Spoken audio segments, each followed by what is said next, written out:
소탈 초하루입니다. 오늘 이 법회에 동참하신 모든 분들을 진심으로 존경하고 사랑합니다.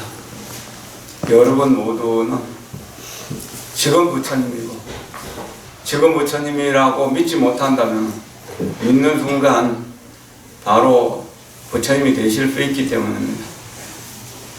지금 부처님임을 100% 믿는다면 지금 부처님입니다.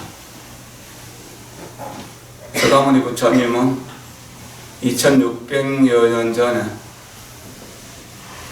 인도 룸비니 동산에서 정반왕을 아버지로 해서 마야 부인을 어머니로 해서 출생하셨습니다. 이렇게 탄생하신 태자 시달다는 최고의 서성들에게 가장 높은 교육을 받으셨습니다. 모든 분야에 걸쳐서. 그리고 완벽하게 그 내용을 깨달으셨습니다. 그렇지만 마음에 평화로움이 없었습니다. 그리고 이 세상에서 즐길 수 있는 최고의 쾌락을 다 맛보셨습니다. 그러나 진정으로 행복하지 못했습니다. 그래서 결혼도 해서 이 세상에서 제일 아름다운 여인을 부인으로 맞이했고 또 훌륭한 자식을 두었습니다. 아버지는 왕이고 또 자기는 다음에 왕이 될 사람인데 이것이 도대체가 평화롭고 행복하신 일이 아니었다는 거예요. 이것을 불례라고 생각했어요. 이것을 농해라고 생각했어요. 이것을 짐이라고 생각했어요. 그래서 29살 되던 2월 초 8일 날 출가를 감행하셨어요.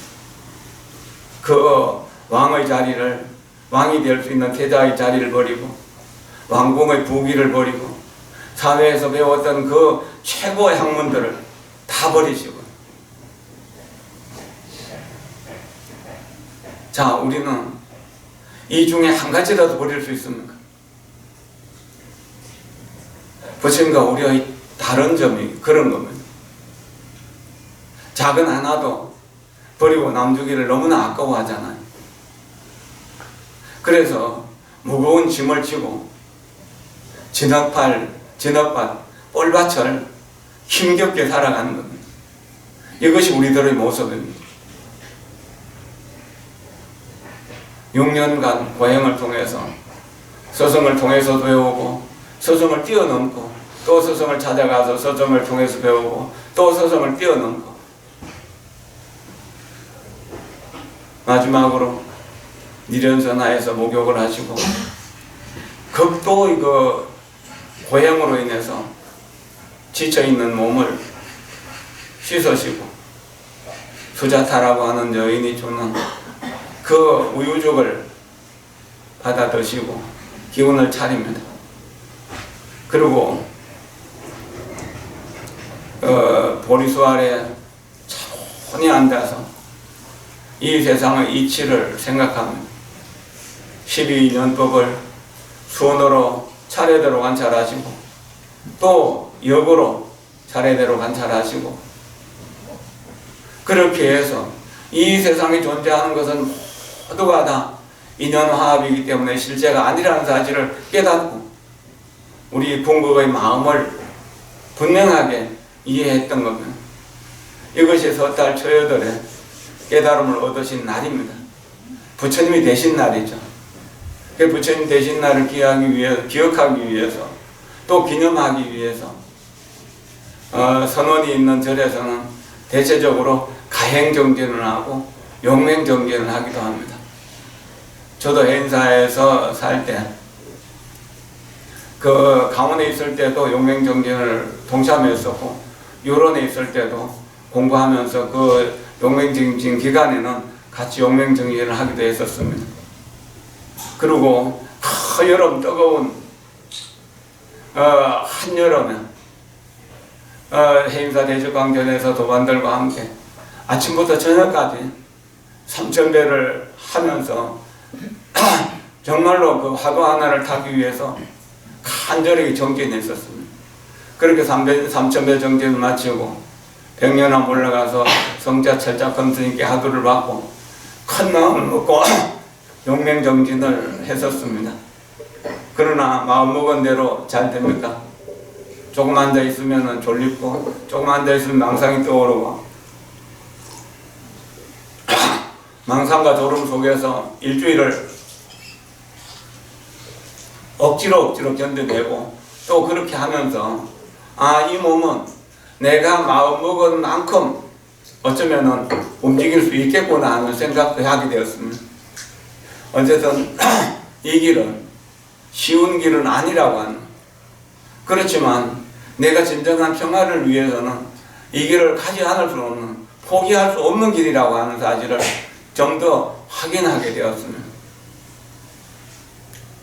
산티대바 척천보살은 역시 부처님처럼 인도의 왕족이었습니다. 태자로 봉안되어 가지고 이렇게 해서 이제 그 태자의 교육을 받고 이제 아버지로부터 왕위를 물려받을 날이 내일로 돌아왔습니다. 오늘 저녁만 지나면 이제 왕자의 신분은 끝나고 태자의 신분은 끝나고 내일이면 왕적이라 할 겁니다. 왕위를 이제 물려받게 되는 거죠. 저녁에 잠을 안 자고 이렇게 정진하고 있는데 문수보살이 찾아오신 겁니다. 너는 왕이 될 사람이 아니다. 수행자가 될 사람이다. 그러면서 출가를 권유하는 겁니다. 그래서 내일 왕이 될 사람이 왕궁을 버리고 출가합니다. 이렇게 해서 가장 고행을 겪으면서 수행을 합니다. 그리고 깨달음을 얻고 그 당시에 국제적으로 가장 좋은 불교대학이 나란타 불교대학이었습니다. 그래서 나란타 불교대학에 들어갔습니다. 근데 이미 깨달음을 얻었기 때문에 남들처럼 그렇게 애써서 배워야 될 일도 없었고 그저 다른 사람 일과 따라서 이렇게 하는데 어떨 때는 졸고 앉아있고 어떨 때는 마당을 썰고 어떨 때는 허드렛 일을 하고 그러는 겁니다. 그 다른 도반들이 볼 때 저 스님은 공부를 하는 사람인지 안 하는 사람인지 어찌 보면 멍청한 것 같기도 하고 뭘 물어도 그저 빙그레 웃기만 하고 그저 그런 겁니다. 누가 욕을 하거나 비난을 해도 그저 빙그레 웃을 뿐이. 그래서 그 똑똑한 도반들이 질투심이 나서 저 사람 좀 골탕먹여야겠다고 싶어가지고 어느 날 이렇게 이제 대중 논문 발표를 하는 날 미리 예고도 없이 오늘은 산티대바 스님이 오늘 법문을 좀 해주십시오. 그러니까 이제 아무 준비도 없었는데 이렇게 자복을 천장 끝까지 덕알망 놔놓고 그 위에 올라가서 법문을 하라고 하는 겁니다. 조금도 망설임 없이 그렇게 하겠다고. 그리고 법상 옆에 가서 손을 대니까 자복이 딱 적당하게 자기 자리에 맞게 자리를 잡는 겁니다. 그렇게 해서 선뜻 법상에 올라서 과거에 많이 들어본 이야기를 듣고 싶습니까? 아니면 새로운 이야기를 듣고 싶습니까? 대중들에게 그렇게 묻습니다. 그리고 대중들이 새로운 이야기를 듣고 싶습니다. 그러니까 이제 쭉 노래로서 법문을 해나가는 겁니다. 900여 개의 개송을 쫙 설해 나가시는데 이 보리심이 얼마나 중요한 것인가. 또 죽음이 다가와도 보리심만 있다면 우리는 조금도 두려울 것이 없다는, 평화롭고 행복하게 살아갈 수 있다는, 그리고 보시, 지계, 인욕, 정진, 선정, 지혜, 바람이를 참 정말로 이렇게 병에서 물을 쏟아붓듯이 그렇게 설법을 하시는데, 이 스님을 우습게 생각하고 비웃던 스님들이 정말로 엎드려서 감복을 하면서 그것을 다 듣고 기억했다는 겁니다. 이것이 이 보리행론이라는 아주 유명한 책입니다. 나중에 지혜품을 설하면서 아상이 없어지게 될 때, 점점 스님은 법상에서 위로 올라가서 나중에 그 지혜품 중간쯤 돼서는 목소리만 들렸고 스님의 형체는 보이질 않았다고 합니다. 그리고 해양품에서는 이 세상에 가장 귀한 것, 아름다운 것, 값진 것을 가지고 삼부님께 공양하는 이야기를 좋게 나가고 수행하는 사람들을 돕는 이야기를 하면, 달라이라마 존자가 그 해양품 중에 한 개송 늘 법문 끝에서 말씀하시죠. 이 세상이 존재하는 한, 이 세상에 고통받고 있는 중생이 존재하는 한, 나는 이 세상을 떠나지 않을 것이다. 이 세상에 머물러서 그 고통받는 중생들을 전부 극락세계로 안내하겠다, 행복한 세계로 안내하겠다고 이렇게 서원하는, 이것이 보살의 서원입니다.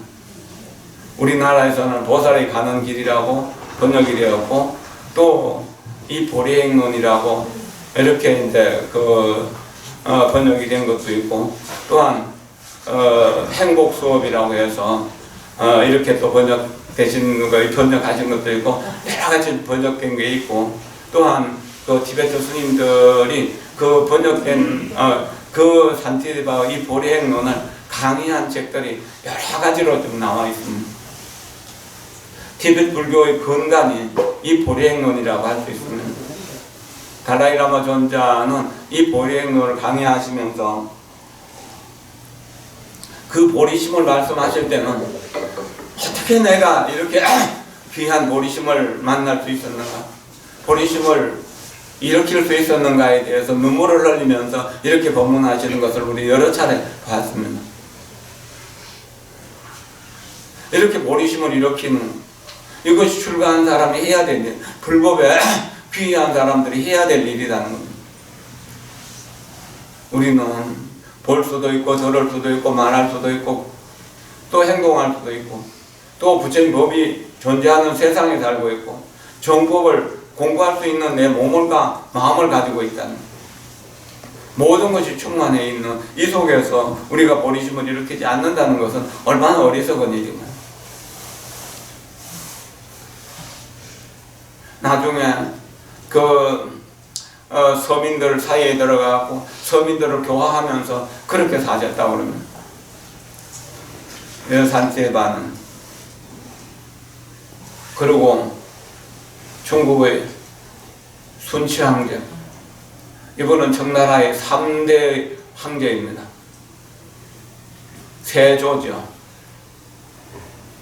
이게 이제 그 순치 황제는 24살에, 그러니까 5살에 황제가 되어갖고 24살이 되었을 때, 7살에 황제가 됐는 그 18년간 임금 노릇을 하고 나서 이 천자가 되는 것, 황제가 되는 것이 얼마나 무거운 짐인가라고 생각하면서 그것을 기꺼이 그 자리를 버리고 야반 도주에서 출가를 하셨습니다. 요즘 같으면은 대통령 된 사람이 아마 출가하기 어려울 거예요. 사진이 너무 많이 공개됐기 때문에 어디 가더라도 알아보는 사람 있잖아. 그러나 그 당시에는 황제의 얼굴을 아는 사람은 100명도 안 됐다고 그래요. 그 가까운 사람들만 볼 수 있고, 신하들도 멀리서 이렇게 봤기 때문에 정확하게 황제의 얼굴, 용안을 볼 수가 없었다고 합니다. 어쨌든 그렇게 해서 그 출가를 해가지고 처음에는 행치라고, 어리석게 나는 수행하겠다. 세상 사람들이 보기에는 어리석은 짓이잖아요. 황제 자리를 버리고 출가하는 것이. 그래서 기꺼이 황제의 자리를 버리고 행치, 어리석게 난 수행하겠다. 어리석은 사람처럼 수행하겠다. 이렇게 하면서 항상 남들이 하기 싫어하는 허드렛 일을 했습니다. 남들이 하기 싫어하는 여러 가지 어려운 일들을 자기가 다 해냈습니다. 산에 밭에 가서 농사도 짓고 산에서 나무도 하고 도량 청소도 하고 그런 공양을 짓고 반찬을 만들고 이렇게 해서 스님들 대접하고 그러다가 저 사람이 아무래도 보통 서민은 아닌데 그냥 이렇게 부모 아저씨는 아닌데 하는 생각이 들었던 겁니다. 그래가지고 젊은 스님들이 찾아와가지고 뭘 물으면 아무것도 모른다 그러고 그냥 밤으로 또한 도망가갖고 다른 대중들이 많은 곳에 가서 이렇게 이제 그 허드렛 일을 하면서 그렇게 사셨다고 합니다. 이렇게 해서 나중에는 그런 사람 소문이 나고 그렇겠죠. 도량에서 저렇게 좀 멍청하게 사는 스님이 있구나. 그런 나중에 그분이 이제 여기저기 가면 늘 어리석은 치자를 써갖고 치도인이라고 또 행치사문이라고 이렇게 살다가 이름 없이 살다가 이름 없이 돌아가셨습니다. 그게 순치항제가 그렇게 출가해갖고 수행한 공덕으로 그 아들 강희 항제가 중국 항제로서는 가장 훌륭한 항제로서 61년간 재위를 했죠. 그리고 그 아들 옹정 항제는 13년간을 했지만 아버지가 오래 황제를 했으니까 자기가 황제할 시간이 없었잖아. 그래 국민을 위해 백성을 위하고 나라를 걱정하느라고 너무너무 애를 많이 써서 과로사로 돌아가셨다 그래요. 옹정 황제는 45살에 황제가 돼갖고 58살에 돌아가셨습니다. 근데 어쩌면 그 옹정 황제가 죽어가지고 강희 황제를 순치 황제가 죽어가지고 옹정 황제로 태어났는지 모르겠다는 생각을 했었습니다. 어쨌든 옹정 황제의 아들은 또 걸룡 황제인데 걸룡 황제는 25살에 황제가 되어가지고 65세까지 85세까지 황제를 하던 거 60년을 했잖아. 자기 할아버지가 61년 했는데 더 하면 안 되겠다 싶어가지고 황제를 아들에게 물려주죠. 가경제에게 물려줍니다. 그리고 3년간 상황으로서 있다가 그걸 돌아가서 88세 참 복 많은 분들이죠. 그래서 강희, 옹정, 걸룡 이 한 105, 6, 7년이 가장 중국 역사에서 문화나 교육이나 사회 정치가 안정되었다고 하는 것입니다. 이것은 순치항제가 공덕을 지은 그 덕분일 거라고 생각됩니다. 150년이라 이렇게 이어졌다는 이야기입니다. 중국 송나라 때 범종엄이라고 하는 정성이 있었습니다. 이 사람은 가난한 집에 태어났습니다. 그래가지고 양반집이지만 가난하니까 제대로 공부를 할 수가 없었습니다. 어릴 때 절에 들어갔어요. 그래서 절에 스님들 공부하는 데서 이렇게 글도 배우고 그러면서 지냈습니다. 그러다가 어느 날 이렇게 마당을 썰다 보니까 마당 어느 한 구덩이에 좀 이상한 게 보였어요. 그래서 살짝이 파보니까 조그만 단지가 있는데 그 단지 안에 황금이 가득 들었더라는 겁니다. 14살 된 아이가 어쩌겠습니까? 욕심이 났겠죠. 그러나 욕심을 누르고 그 자리에 땅을 파고 깊이 묻었다는, 아무도 모르게. 그러놓고 이제 그냥 이렇게 허드렛 일 하면서 살았어요. 거기 사는 동안에 그 절에 관상을 잘 보는 사람이 왔어요. 그래서 스님들도 관상을 보고 또 다른 신도들도 와서 보고 그러고, 그러니까 이제 어린 아이니까 물심부름도 하고 잠자리 심부름도 하고 청소도 해주고 그렇겠죠. 그러니까 어린 아이가 기특하다고 생각했던 겁니다. 그래가지고 어느 날 손님이 없는 시간에 그 관상 보는 사람하고 마주 앉게 됐습니다. 상을 보는 사람에게 대뜸 제가 이렇게 공부하면은 이 나라의 정성이 될 수 있겠습니까? 아직 집이 가난해갖고 절에서 얻어보는 아이가 정성이 되겠다니까 기가 찰 노릇이잖아. 말을 못하고 멈춰 하니까 다시 절을 하고 나서 만약에 정성이 될 수 없다면 제가 의사는 될 수 있겠습니까? 훌륭한 의술을 배워갖고 의사는 잘할 수 있겠습니까? 상을 보는 사람이 물었습니다. 어째서 갑자기 정성이 되고 싶다 하다가 더 의사가 되고 싶냐고 그러냐, 싫다고 했냐고 그러니까. 만약에 내가 정성이 된다면 나라를 편안하게 다스려가지고 백성들을 다 행복하게 해주고 싶어서 정성이 되고 싶습니다. 만약에 정성이 될 수 없다면 의술을 배워가지고 가난하고 불쌍한 백성들의 병을 치료해 주는 걸로 난 일생을 살고 싶습니다. 오직 그 원 속에는 자기 이익은 하나도 없었던 겁니다. 오직 백성들과 나라 걱정뿐이었던 거죠. 그래서 관상을 보는 사람이 너는 그 마음으로 공부한다면 반드시 정성이 될 것이다. 그래서 더 열심히 공부를 하게 됐고, 그래서 소년 병발을 하게 됐고, 과거 보면 늘 장원급제 하게 되고, 또 업무를 보게 되면 가장 업무를 원만하게 잘 봐가지고 성진하고 이래가지고 한 40대에 그 정성이 돼가지고 한 20년간 정도 정성 노릇을 했다고 합니다.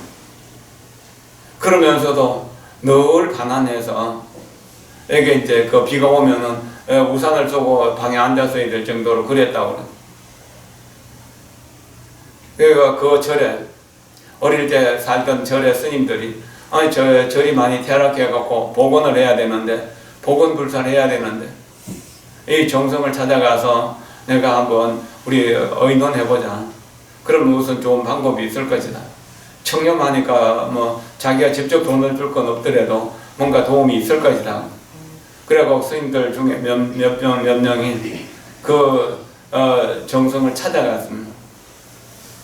찾아가서 서로 인사를 하고 앉아있는데 방도 뭐 자리도 다 너덜너덜 떨어져 있고 벽도 그냥 뭐 비가 새갖고 얼룩얼룩하고 정말 초가삼간 볼 일 없거든. 주머니에 갖고 있는 돈 다 꺼내놓고 오고 싶은 그런 상황인 겁니다. 그래서 이런저런 이야기를 하면서 그 불사에 대한 이야기를 못하고 있으니까 정성이 말합니다. 범중엄이. 아니 뭘 그렇게 하신 말씀이 있을 것 같아 망설이시냐고. 그러니까 이제 여러 번 뜸을 들이고 나서 한참 뜸을 들이고 나서 그 이제 스님들이 말씀하시는 겁니다. 사실 우리 절이 지금 퇴락해서 법당이 지금 무너지려고 하고 부처님이 비를 맞게 생겼다고 복원을 해야 되는데 어떻게 해야 될지 모르겠다고. 그래서 사실 화주를 하러 왔는데 지금 이 집을 보니까 도대체 뭐 돈을 달라고 할 말을 꺼낼 수가 없어갖고 머뭇거리고 있었다고. 그래서 이렇게 있었다고 하니까 걱정하지 마시라고. 절에 가면은 오른쪽 뒷곁으로 가면 큰 나무가 있을 것이고 그 큰 나무 밑을 이렇게 파보면은 큰 바위가 나올 건데 그 큰 돌을 드러내면은 그 밑에 단지가 있을 것이라고. 그 안에 뭐 이렇게 불사할 만큼 돈이 있으니까 그거 갖고 하시라고. 그렇게 해서 스님들이 가서 실제로 범중검이 말한 대로 이렇게 파보니까 그들의 황금 단지가 그대로 들어있다는 거죠. 그거 가지고 불사를 잘 했다는 겁니다. 만약에 그 범중검이 그때 그 돈을 욕심내고 아무도 모르니까 그걸 가지고 절에서 도망쳐 나왔다면 어떻게 됐을까요? 완전히 별 볼 일 없는 그냥 한량이 되었겠죠. 어린아이가 돈이 생겼으니까 어제 뭐 술 마시고 방탕하면서 지냈을 거잖아요. 너무 정직하고 진실했기 때문에. 그리고 어릴 때부터 늘 남들의 고통을 풀어주는 일, 자기가 해야 되는 가장 중요한 일이라고 생각했던 겁니다. 그분이 어떤 글에서 이런 말을 했습니다. 즐겁고 행복한 일은 항상 다른 사람을 앞세우고 내가 뒤에 따라갈 것이고, 힘들고 어려운 일은 항상 내가 먼저 하고 다른 사람은 어렵고 힘든 일을 좀 덜 시키겠다고 그렇게 서원하는 그런 글을 지었다고 합니다.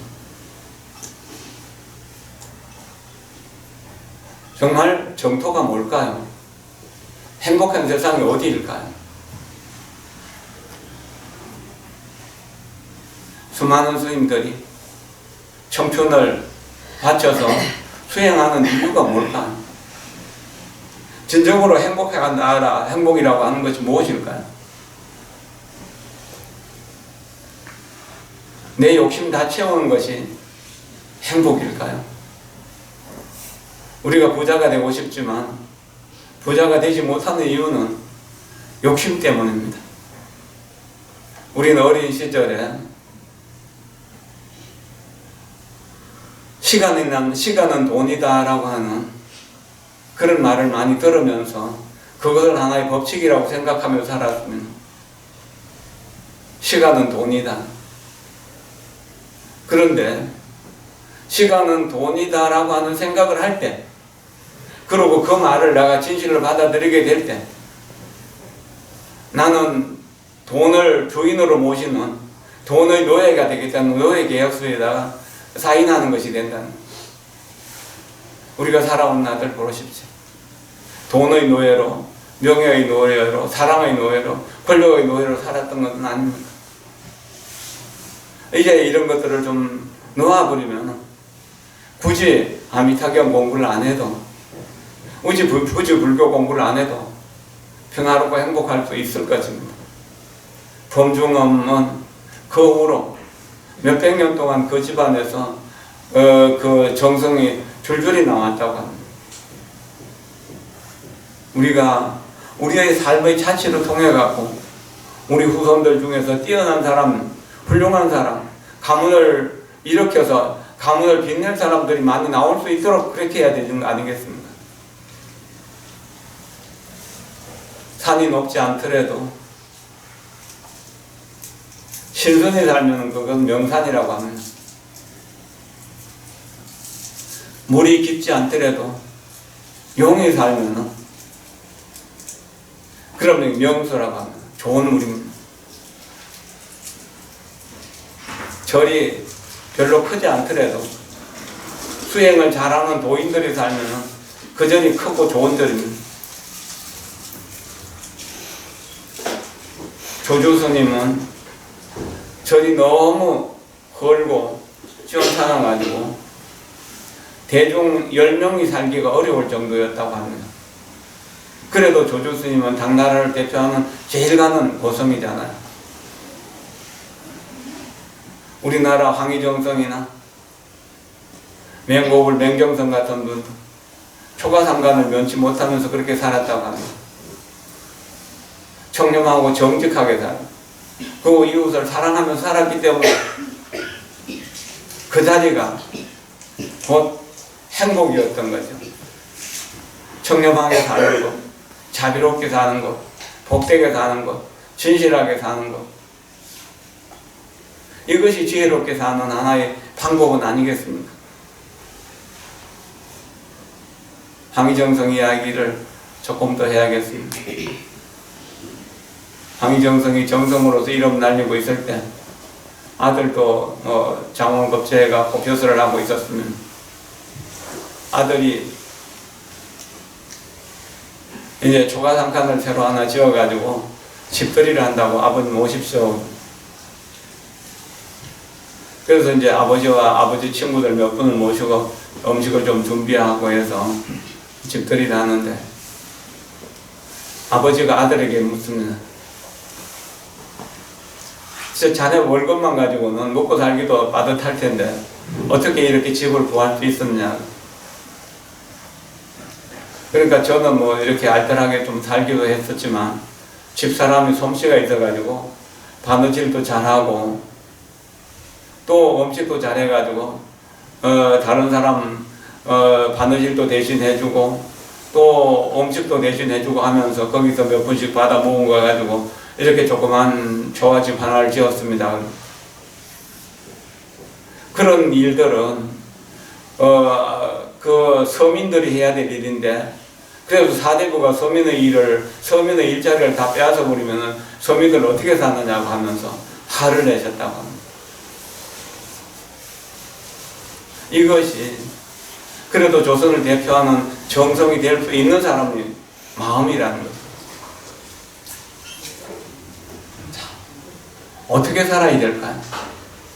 왜 살아야 될까요? 무엇이 귀한 것일까? 무엇이 천한 것일까요?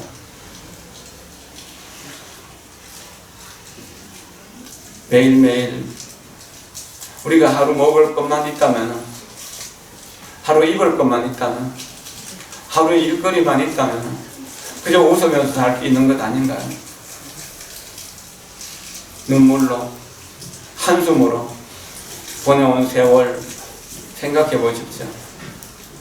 가난에 서러움 겪어보기도 했고 또 병으로서 고생해 본 일도 있잖아요. 그리고 남들에게 무시당하기도 하고 여러 가지로 어려운 일들을 겪으면서 살아오지도 않았습니까? 이제 그런 일들 얼마나 서글프고 얼마나 비참했었습니까? 그러나 남이 뭐라 하든 상관없이 분명히 내가 내 양심에 부끄럽지 않게 살아간다면 그것이 무슨 괴로움이 되겠습니까? 어떤 경우에라도 그것을 그대로 받아들일 수 있다면 그것은 행복이 아닐까요?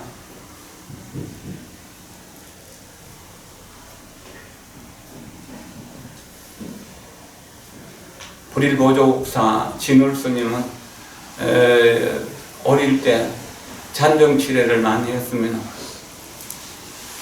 아버지는 대학 교수쯤 되는 이런 아주 훌륭한 분이었고 뭐 집안도 넉넉한 집안이었습니다. 근데 너무너무 아이가 아프니까 어머니 아버지가 정성으로 아들을 건강하게 해주길 위해서 그렇게 발언하면서 기도를 했었습니다. 8살, 7, 6살 됐을 때 만약에 우리 아이를 건강하게 해주신다면 이 아이를 나는 부처님께 바치겠습니다. 소원합니다. 그렇게 하다 보니까 병이 조금 낫기 시작했습니다. 그래 8살에 종이선사라고 하는 분을 찾아가서 출가하게 됩니다. 근데 집에서는 그렇게 병약하고 그랬던 아이가 절에 가서는 너무나 총명하게 건강하게 잘 지내는 겁니다. 한번 들으면 잊어버리는 일이었고요. 그렇게 공부를 하다가 25살이 되어가지고 스님도를 보는 그 성가에 응시하게 됐습니다. 그 성가에 응시해가지고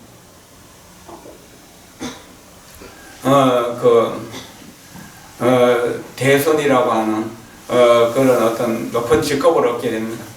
아마 과거 사회 사람의 과거라면 장원급제 같은 거예요.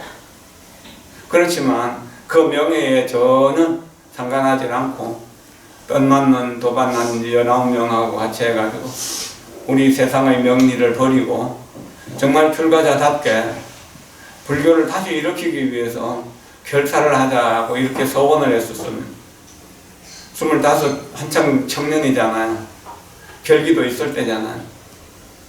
그렇게 하면서 각자 자기 처소로 돌아가고 서로 이제 인연 되는 대로 연락을 하면서 공부하는 인연을 계속 이어가려고 했습니다. 그러나 그런 인연이 쉽게 잘 안 됐던 겁니다. 그래서 각자 자기 처소에서 공부하다가 38살쯤 돼서 그러니까 한 10여 년 훨씬 또 지난 뒤에 다시 그분들하고 만나기도 하고 또 새로운 사람 들어오기도 하고 이렇게 해가지고 803 거조사에서 결사를 시작했었습니다. 근데 살아온 날들이 이제 오래됐고 각각 습성이 다르다 보니까 화합해갖고 수행하는 일이 굉장히 어려웠어요. 먹고 사는 것도 어려웠고. 그래서 모임은 있었지만 한 1, 2년 만에 그 모임이 그냥 하나씩 둘씩 뿔뿔이 흩어져서 힘이 안 됐던 겁니다. 그래서 그 보조국사 진울스님은 지리산 상무주암으로 올라갑니다. 그래서 거기서 대스님의 서장을 공부하면서 아주 열심히 3년 동안 용맹정진합니다. 이렇게 해가지고 큰 깨달음을 얻게 됩니다.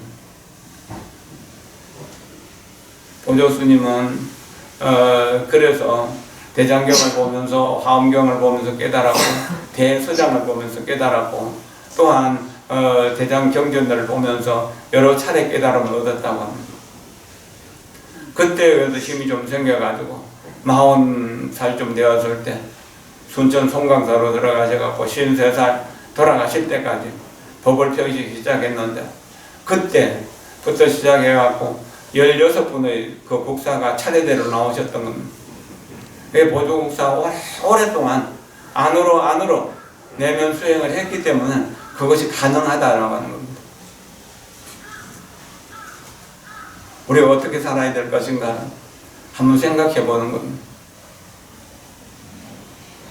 불교에 입문한다는 것, 이것은 행복한 학교에 입학하는 것과 같습니다. 행복학교, 성불학교에 입학하는 것과 같다는 것입니다. 요즘 좋은 대학에 들어가면 이렇게 편안하게 차 한잔 마시고 놀 시간이 없어요. 미국의 하버드 대학은 24시간 불이 꺼지지 않는다고 그러죠. 그만큼 열심히 공부한다고 그러죠. 거기에는 잠을 자면은 꿈을 꾸지만 공부를 하면은 꿈을 이룰 수 있다고 합니다. 그런 표어들이 곳곳에 써 있다고 합니다. 그래서 정말 눈에 불을 켜고 공부한다는 겁니다. 우리나라 서울대학이나 카이스트나 이런 좋은 대학들 들어가면 충분히 잠자고 오는 그 학급을 다 이수할 수가 없습니다.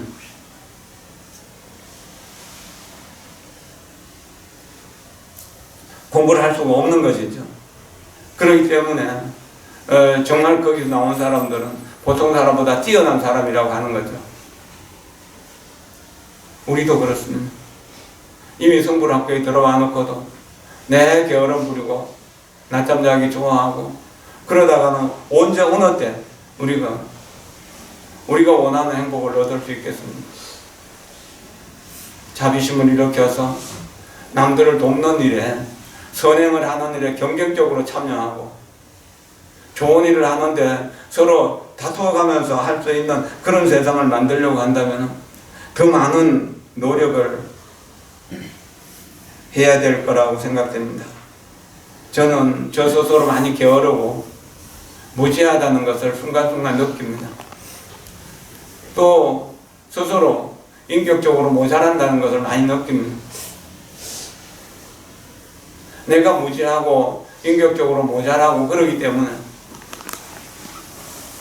부처님을 비롯해서 많은 스승들의 가르침을 매일매일 배우고 그것을 실천하려고 노력을 합니다.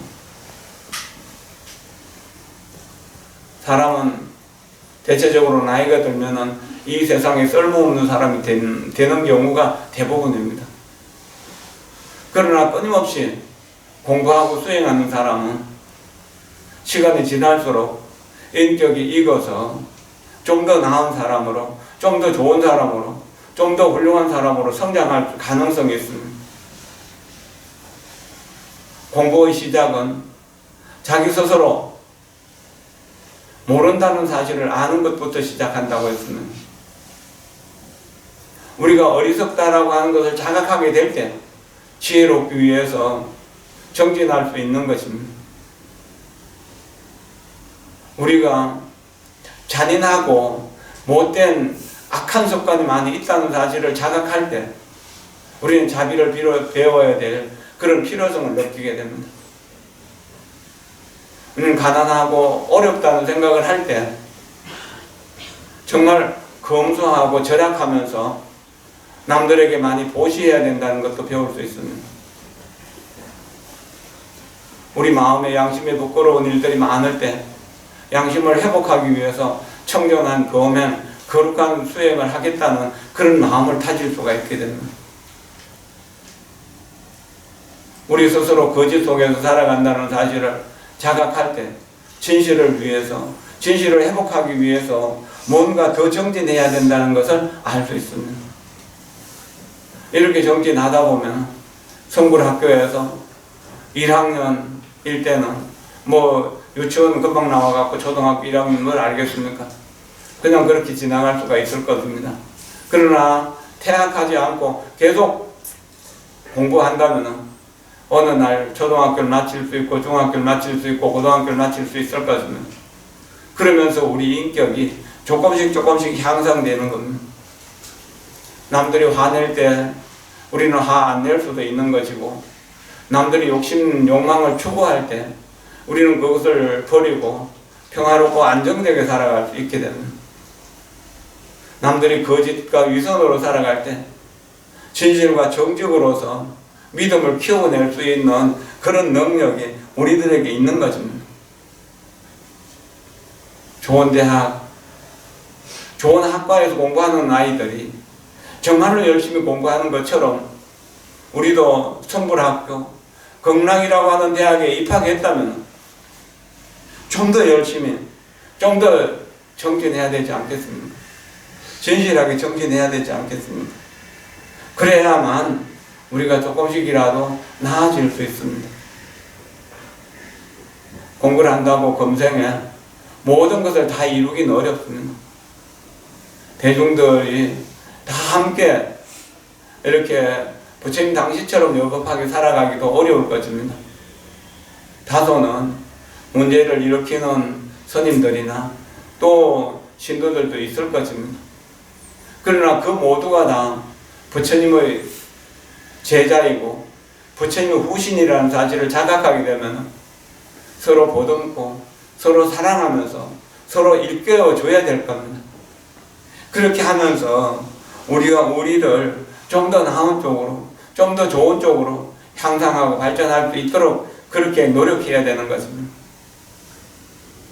옛날 어른들이 졸음이 오면 턱 밑에 송곳을 받치고 정진하셨고, 목을 저 대들보에다가 매달아가지고 이렇게 꺼내가지고 매달아가지고 그렇게 졸리면은 목이 졸리도록 그렇게도 공부를 하셨습니다. 송곳으로 허벅지를 찌르기도 하고, 우리는 그렇게 하지 못한다고 하더라도 적당하게 자고 적당하게 먹으면서 부지런히 정진해야 됩니다. 부처님은 자비로운 분입니다. 부처님은 지혜로운 분입니다. 우리를 이끌어주기 위해서 84,000의 법문을 설하셨습니다. 우리는 그 가르침대로 살아가기만 하면 됩니다. 그러나 8만대장경을 우리가 언제 다 공부하겠습니까? 성도대사는 말씀하셨습니다. 부처님께서 8만대장경을 설하신 것은 오직 나무아미탑을 6글자를 가르쳐주기 위한 것이라고. 이 6글자를 부지런히 외우는 것은 돈 들어가는 것도 아니고 힘 들어가는 것도 아닙니다. 시간 걸리는 일도 아닙니다. 일을 하면서, 설거지하면서, 청소하면서, 회사에 일을 하면서, 그러면서 뭘 하면서도 나무아미탑을 연구를 할 수 있습니다.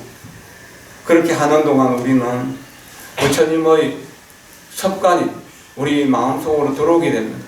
그래서 부처님의 업을, 선업, 청정한 업, 범업을 갖출 수가 있게 됩니다. 거룩한 업을 갖출 수가 있다는 겁니다. 그러면 우리도 부처님처럼 조금 나은 삶을 하다가 어느 날 부처님처럼 완벽한 깨달음을 얻고 극락세계를 만들어갈 수도 있는 것입니다. 그걸 언제 해야 될까요? 지금 해야 됩니다. 여기서 해야 되는 겁니다.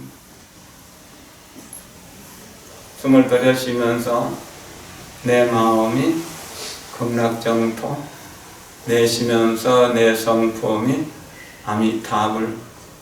내 마음이 극락정토 내 성품이 아미타불. 내 마음이 극락정토 내 성품이 아미타불. 우리는 내 마음의 현주소가 어디입니까?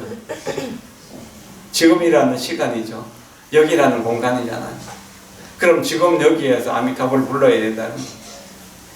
그래서 지금 여기가 극락정토다. 지금 여기가 극락정토다. 지금 여기가 극락정토다. 우리가 구경에 마지막으로 가야 할 곳이 바로 극락세계, 극락정토입니다. 이 극락정토를 우리가 지금 여기에서 이루어내야 됩니다. 그러기 위해서는 우리가 가정에서 부모를 잘 모시고 자식을 잘 사랑하고 부부끼리 우애 있게 잘 지내고 이웃끼리 서로 또한 정을 나누면서 그렇게 살아가면서 남아미타불을 연불해야 됩니다. 가지가지 나쁜 짓은 꿈속에도 하지 않고 착한 일은 얼마든지 받들어 행한다면 우리 마음 청정하여 부처님 마음이 된다는 이것이 부처님들 가르치신 법이라고 하셨습니다. 우리도 부처님처럼 그렇게 좀 멋진 인생을 살아야 되는 것 아니겠습니까?